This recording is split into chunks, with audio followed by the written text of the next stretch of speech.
এই যে আল্লাহ বলে একবার ডাক দিলেন না, 40টা নেক অন্তত আমলনামায় জমা হয়ে গেছে। এই যে একবার সুবহানাল্লাহ বলছেন না, আসমান আর জমিনের খালি জায়গা নেক দিয়ে পূরণ করে আল্লাহ আপনার আমলনামায় জমা করে দিয়েছে। রাসূল বলেন, কোন বান্দা যদি একবার পড়ে লা ইলাহা ইল্লাল্লাহ, পড়েন দেখি সবাই পড়েন,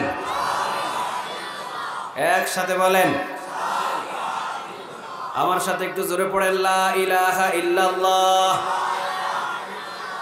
রাসূল বলেন, কেউ যদি একবার শুধু পড়ে লা ইলাহা ইল্লাল্লাহ, 4000 নেক তার আমলনামায় জমা করে দেয়। তিনি কে? একবার পড়লে কয় হাজার? একবার পড়েন দেখি সবাই,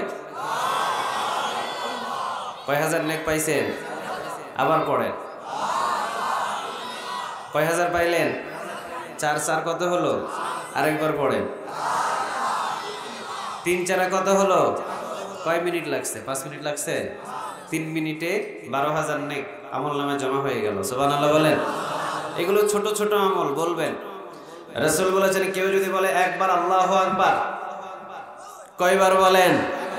সবাই বলেন, কয়বার? একবার। একবার যদি কেউ পড়ে আল্লাহু আকবার, 2টা জিহাদের ময়দানে তরতাজা ঘোড়া দেওয়ার নেক আল্লাহ তার আমলনামায় জমা করে দেয়। আল্লাহ ঠকায় না আমাদের। একবার যদি আল্লাহু আকবার বলেন, তো তরতাজা ঘোড়া জিহাদের ময়দানে সাহাবীদেরকে যুদ্ধ করার জন্য দান করলে যে নেক, সেই নেকটা আমলনামায় জমা করে দেয়। তিনি কে?